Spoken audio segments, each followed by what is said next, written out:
Hi, I'm Artemis, and I've been making videos about asexuality since before I was out to a single person I knew in real life. At the time, I justified this decision by saying that I'd seen a number of aces talking about how not knowing they were ace left them feeling broken, and having skipped those feelings of brokenness myself, I basically had an obligation to, where I could, do what I could to make sure that others didn't feel trapped in those feelings of brokenness. That's a hell of a justification, and I think it still rings true, minus the obligation part.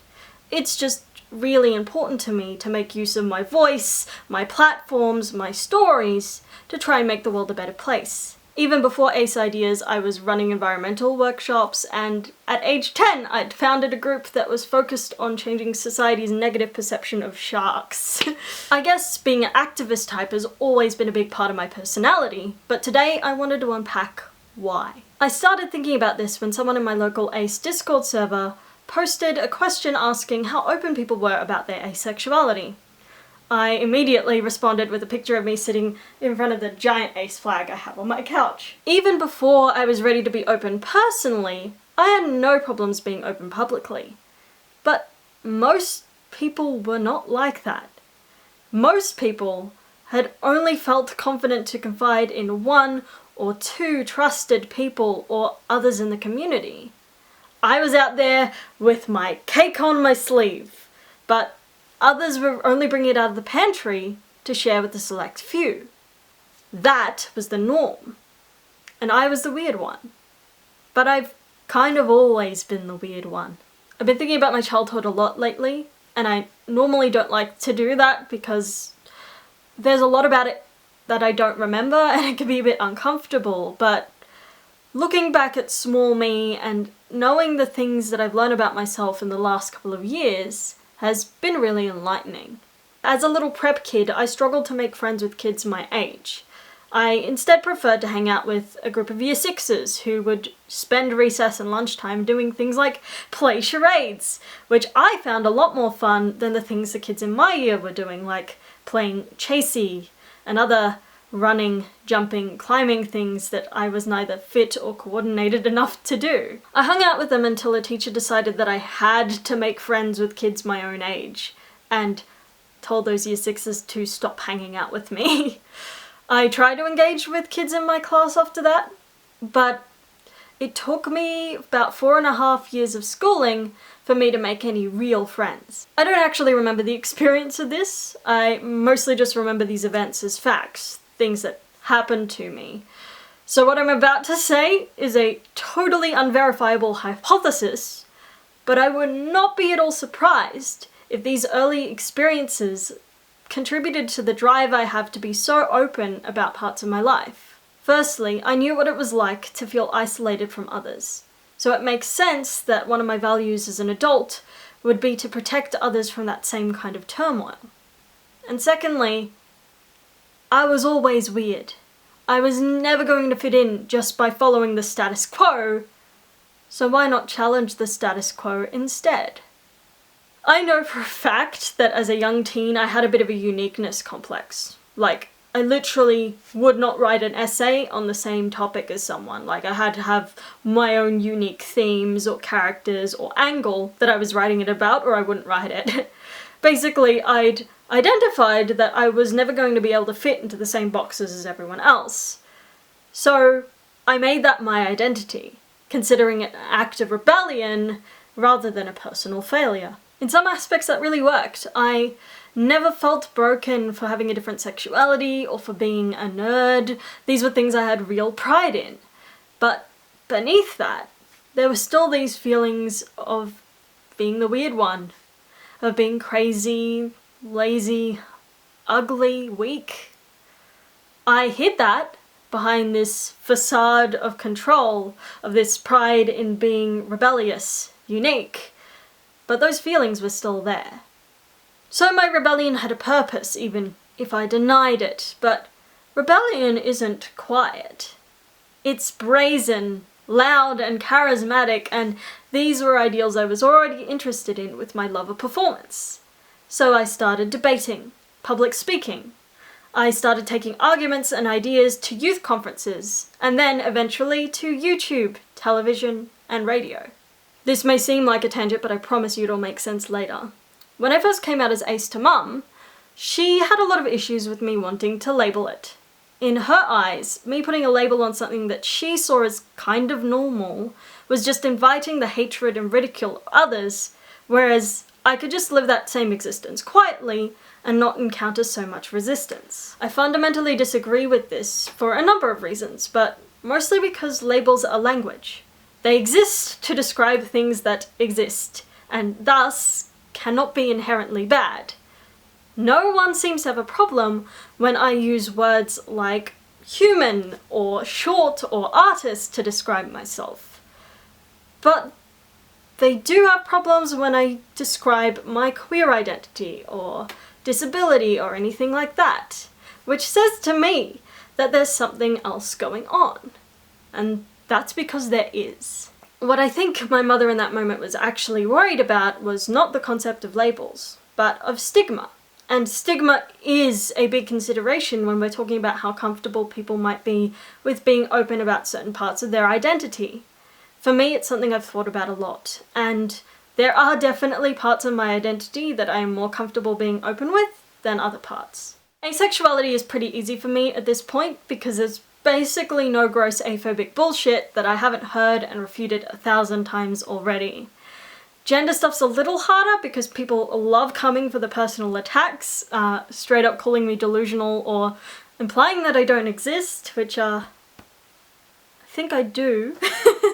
But it's also something I have to encounter on a day-to-day basis if I'm going to exist in a world that's true to myself, so it's generally of little concern. I do start to second guess my openness a bit when it comes to questions of neurodiversity, mental illness, and racial identity. I've started growing into comfort talking about neurodiversity, being neurodivergent, even having ADHD, but I still get that twinge of fear when I mention being autistic. I know that a decent part of this is how recently I was diagnosed, and also this fear of being called an imposter because of just how long it took me to get that diagnosis. But a lot of it really is the stigma associated with being autistic that makes me hesitate every time I step up to advocate in that space. I still do it because I think it's really important that autistic voices are heard, and I share my story so that maybe someone else who doesn't present in the most typical autistic way will see that there are others out there like them. But there still is a little bit of fear that the more open I am about this, that a future employer might stumble upon my profile and write me off as a risk and instead hire Nelly Neurotypical over there. I was terrified when I posted my last video, not only because it was the first time I was publicly talking about my experiences of suicide and disordered eating, but it was only the second time that I'd spoken about the ED stuff at all. I still did it though because, generally speaking, the value I get from sharing my story far outweighs any risks associated with being public about things. The stigma is there, but more often than not I look at that stigma and deem it inconsequential. In fact, I find that being open publicly helps me to be open on a more personal level as well. If we're talking about consequences, the risks associated with being open publicly include being mocked or ridiculed by strangers, or having people judge me before they get a chance to really know me.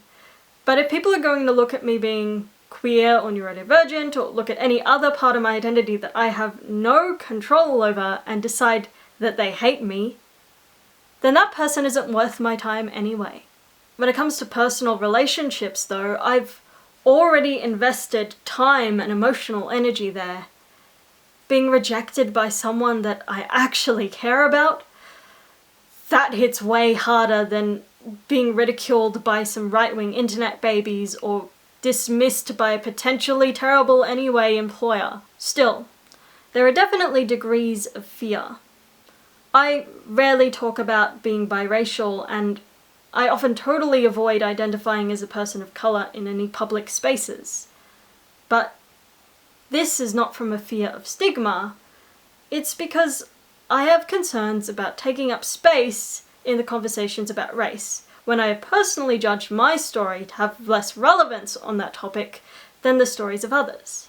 In this regard, I'd rather pass the mic to people who come up against dedicated hatred on a daily basis, instead of standing up myself as a mostly white passing person who was born in a place where racism against Latin American, Mediterranean, mixed race people who were born here is very, very low compared to racism against other groups like Indigenous people, recent migrants, African communities. This is why you'll hear me talking far more about being queer or neurodivergent than you'll hear me talking about being mixed race. This is because in the first two instances, my only fear is stigma, where in the latter, I also worry about causing harm. I think I'm starting to move past that a little. I've had other mixed race people and white passing people of colour tell me that they've found the few times I have been open about my experience pretty valuable. And that's where some of the fear about being open about these kinds of things starts to disappear for me. Is my story, my perspective, my experience valuable? And I've heard a few yeses, so I think I'd like to start telling my story in this regard more, even if it might not quite be as easy as talking about, say, queerness or brain things. I'm always going to want to fight the system, and there are definitely ways to do that that don't involve sharing stigmatized details about myself or telling personal stories. I wasn't doing personal storytelling when I was engaging in the environmental activism or campaigning for the rights of sharks, but I was still challenging the status quo. I've gravitated far more to this sort of lived experience activism though, because I feel like it packs a bigger punch. These issues don't just seem like intellectual concepts, they seem far more human and real. It means that people who aren't like me aren't just exposed to the overplayed stereotypes and bad media representation they see, and that people who are like me get to see someone who looks like them. They get to feel validated. They get to feel less alone. That stuff is valuable, but not everyone feels safe to do it. And I have that privilege, so I try and make a point of using it. So I'm public for all the others who are too scared to be. I'm public because it helps me to be true to myself. I'm public because I love telling stories, and I'm public because telling these kinds of stories, telling my story, has value. Thank you for watching. If you'd like to hear more from me, feel free to subscribe.